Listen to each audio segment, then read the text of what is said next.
आज बात दो ऐसे अपराधियों की जिन्होंने भारत के इतिहास में एक ऐसी घटना को जन्म दिया जिसने पुलिस को भी सोचने पर मजबूर कर दिया। एक ऐसी घटना जो भारत के काले इतिहास में दर्ज हो गई।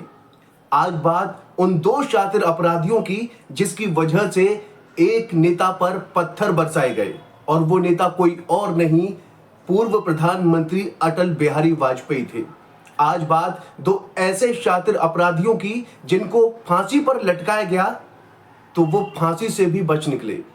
आज बात क्राइम की दुनिया के दो ऐसे शातिर लोगों की जिन्होंने पुलिस की नाक में ऐसा दम किया कि मरते दम तक खुलासे तक पुलिस पहुंची नहीं पाई। आज बात क्राइम की दुनिया में जाने माने नाम रंगा बिल्ला की। आखिर कौन थे रंगा बिल्ला? आखिर कैसे हुई थी मुलाकात दोनों की? आखिर कैसे बनी थी इन दोनों की जोड़ी? दिल्ली से पहले आखिर कहां पर क्राइम की दुनिया में उन्होंने कदम रखा?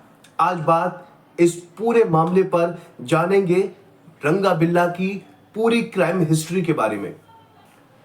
कहते हैं कि शुरुआत में रंगा और बिल्ला मुंबई में कार चुराया करते थे और उसे बेच देते थे। इसके बाद बच्चों की किडनैपिंग करते और फिरौती लेकर उन्हें छोड़ देते थे। इस सब में बिल्ला एक बार पकड़ा गया। पुलिस ने उसे पकड़ा और ठाणे की जेल में डाल दिया। लेकिन कुछ दिन बाद ही बिल्ला जेल से बाहर निकला, जिसके बाद वो मुंबई छोड़कर दिल्ली और इसके आसपास के हिस्से में अपराध करने लगे।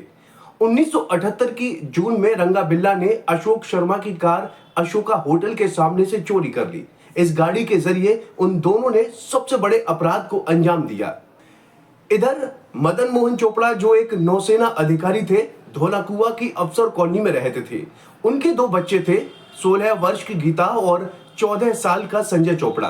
Gita Chopra Jesus and Mary college में कॉमर्स की पढ़ाई करती थी, जबकि संजय मॉडर्न स्कूल में 10वीं में पढ़ता था और बॉक्सिंग की प्रैक्टिस करता था। गीता को एक बार ऑल इंडिया रेडियो से एक ऑफर आया। उन्हें 26 अगस्त 1978 को वेस्टर्न सॉन्ग्स के एक इन द ग्रुप प्रोग्राम में हिस्सा लेना था। उसे उसी दिन रात 8 बजे ऑन एयर होना था। प्रोग्राम में गीता के साथ उसका भाई संजय भी जाने के लिए तैयार हो गया। दोनों घर से निकले। कॉलोनी के ही एक व्यक्ति ने उन्हें लिफ्ट दी और डाकखाना छोड़ दिया। इस जगह से आकाशवाणी केंद्र थोड़ी सी दूरी पर है। गीता और संजय टैक्सी के इंतजार में सड़क किनारे खड़े रहे। तभी रंगा बिल्ला पीले रंग की किएट कार लेकर पहुंची और लिफ्ट देने के बहाने दोनों को बैठा लिया। इधर घर में बैठी मां रोमा चोपड़ा ने 8 बजे रेडियो खोला तो वहां गीता को छोड़कर सभी की आवाज आ रही थी। उन्हें लगा कि शायद प्रोग्राम कैंसिल हो गया। उधर रंगा बिल्ला की नजर आपस में मिली और आंखों आंखों में ही इशारा हो गया, जिसके बाद गाड़ी आकाशवाणी के बजाय दूसरे रास्ते पर मोड़ दी गई। जिसके बाद गीता ने कहा कि ये आप हमें कहां ले जा रहे हैं? आकाशवाणी तो दूसरे रास्ते पर है। जिस पर दोनों ने उसे कोई जवाब नहीं दिया।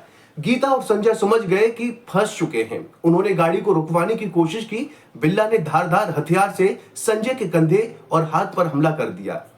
संजय चोपड़ा की शर्ट खून से रंग चुकी थी। गीता गाड़ी चला रहे रंगा के बाल पकड़कर खींचने लगी। रंगा हाथ छुड़ाने की कोशिश कर रहा था। वो एक हाथ से गाड़ी चला रहा था और दूसरे हाथ से गीता के हाथों पर जोर जोर से वार कर रहा था। गाड़ी शंकर रोड के भीड़ वाले इलाके में रुकी। संजय ने शीशे से मुंह सटाकर जोर जोर से चिल्लाना शुरू कर दिया। संजय की आवाज भगवान दास ने सुनी। वो बंगला साहिब गुरुद्वारे से नॉर्थ एवेन्यू की ओर स्कूटर से जा रहे थे। लड़के को चिल्लाता देख उसे रोकने की कोशिश की। एक अन्य व्यक्ति गाड़ी से लटक गया, लेकिन रंगा ने गाड़ी नहीं रोकी। भगवान दास ने पुलिस को सूचना दी। पुलिस को बताया गया कि गाड़ी में 2 बच्चे हैं। गाड़ी नंबर MRK 8930 है। DDA की जूनियर इंजीनियर इंद्रजीत ने भी उसी गाड़ी को देखा। उन्होंने बताया कि लोहिया अस्पताल के पास गाड़ी तेज रफ्तार से गुजर रही और आगे जाकर धीमी हुई तो मैंने देखा कि गाड़ी में 2 बच्चे चीख रहे हैं। मैंने गाड़ी रोकने की कोशिश की, लेकिन ड्राइवर सिग्नल तोड़ते हुए भाग निकला। उन्होंने गाड़ी का नंबर भी HRK 8930 बताया। रंगा बिल्ला गाड़ी भगाते हुए रिज मैदान में पहुंचे। यहां गाड़ी रोककर पहले उन्होंने संजय की हत्या की। इसके बाद दोनों ने गीता के साथ रेप किया। बलात्कार के बाद रंगा गीता को उसके भाई की लाश की तरफ ले जा रहा था। तभी पीछे से बिल्ला ने तलवार निकाली और गीता की गर्दन पर वार कर दिया, जिससे गीता की मौके पर मौत हो गई।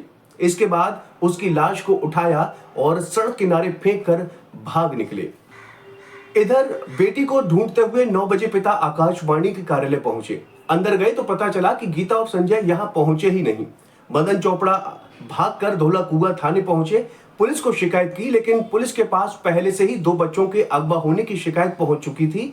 उस वक्त के एसएचओ गंगा स्वरूप ने कोई कार्रवाई नहीं की। चोपड़ा ने थाने के ही हरभजन सिंह से कहा कि यह मामला हमारे थाना क्षेत्र के अंतर्गत नहीं आता, बल्कि मंदिर मार्ग पुलिस स्टेशन में आता है, इसलिए वहां शिकायत करें। चोपड़ा के ही समर्थन में नौसेना के कई और अधिकारी थाने पहुंचे। पुलिस ने अगवा करने का मामला दर्ज किया और तलाश शुरू की। करीब 140 पुलिस वाले और 30 अलग अलग गाड़ियों से दिल्ली के हिस्सों में बच्चों की खोज कर रहे थे। कहीं सुराग नहीं लगा तो पुलिस ने जंगलों में जांच शुरू की। पूरा दिन पानी बरसा, इसलिए पुलिस का अंधेरे में चलना मुश्किल हो रहा था। पुलिस नहीं खोज पाई। 27 अगस्त को हरियाणा और यूपी पुलिस ने भी जांच शुरू कर दी। उत्तराखंड, बिहार, मध्य प्रदेश के साथ राजस्थान की पुलिस भी गीता और संजय को खोजने में लग गई। हरियाणा पुलिस ने उस गाड़ी को खोजा जिसे सबसे पहले भगवान दास ने देखा था। ट्रांसपोर्ट विभाग ने बताया कि HRK 8930 नंबर की गाड़ी के मालिक रविंदर गुप्ता है, लेकिन वो गाड़ी किएट नहीं थी। जो गाड़ी थी उसकी हालत इतनी खराब थी कि दिल्ली तक जा नहीं सकती थी। 29 अगस्त को एक चरवाहे को लाश दिखी। उसने पुलिस को सूचना दी। दिल्ली पुलिस तुरंत पहुंच गई। सड़क से महज 5 मीटर दूरी पर पड़ी लाश को बाहर निकाला। आसपास सर्च शुरू किया तो 50 मीटर की दूरी पर एक और लाश मिली। पुलिस अधिकारी मदन चोपड़ा को लेकर वहां पहुंचे। मदन ने देखते ही पहचान लिया। उनके मुंह से आवाज ही नहीं निकल रही थी। पुलिस वालों ने उन्हें संभाला। पोस्टमार्टम रिपोर्ट से पता चला कि गीता के शरीर में 5 और संजय के शरीर में 21 गहरे घाव थे। रंगा बिल्ला 8 सितंबर 1978 को कालका मेल के उस डब्बे में चढ़ गए जिसमें सारे फौजी भरे थे। उनके सवाल जवाब किए तो धौंस दिखाने लगे। आर्मी के ही एक अफसर लांस नायक AB शेट्टी ने पिछले दिनों ही इनकी फोटो अखबार में देखी थी।